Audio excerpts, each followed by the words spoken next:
My learned brother has indicated, I'll be going through briefly what happened at Anniversary Towers.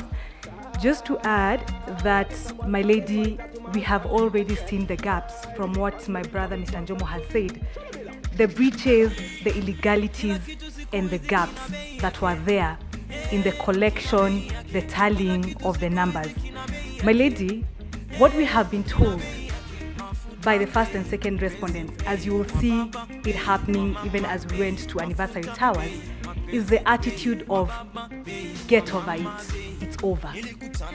Because, my lady, and as has been ably submitted by my learned senior Mr. Mugor, when he was talking about what happened at Anniversary Towers, we were denied access to the server. Our agents were denied access to the server.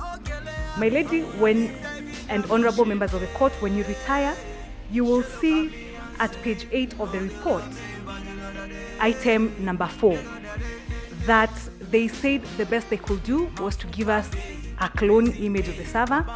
When we said, let's proceed, or when our agent said, let's proceed, it became clear that to generate a forensic image, there was the requirement for the development of what is called a forensic image hash. My ladies, honorable members of the court, it was then asked for the IBC, because they wanted to give us this clone to generate the hash. What did they say? They said, oh no, the judiciary should generate the hash. Yet, it is the system that they are calling upon us and Kenyans to believe they were in control of. They have no idea how to generate those things, and if they do, they want to take zero responsibility for that job.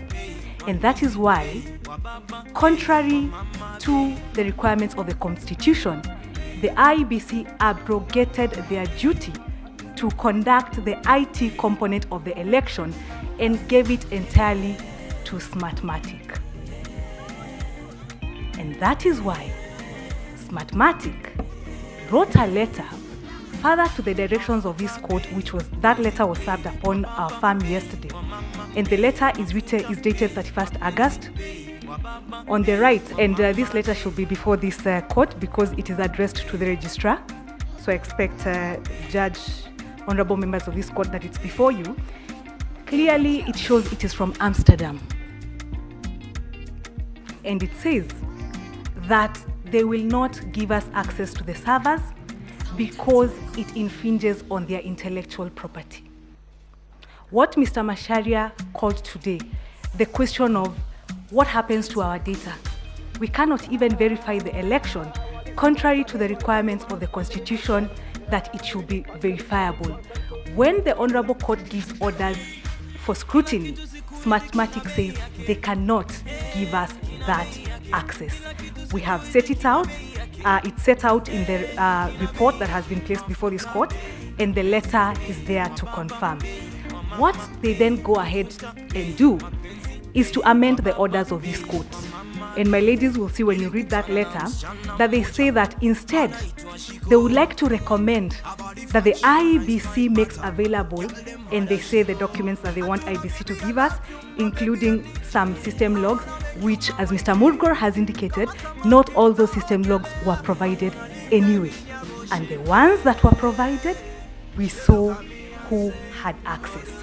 Our agents did indicate that when we asked, because this becomes very important on the question of access, and that's why the logs become important as well, when we asked, as the court had directed in its ruling, order number 1, that we get a password policy, they said no, it will infringe on the security. And that becomes extremely important in terms of knowing who had access to those servers, in terms of confirming the code or the policy on change of passwords. They refused to give that information. Again, IBC refused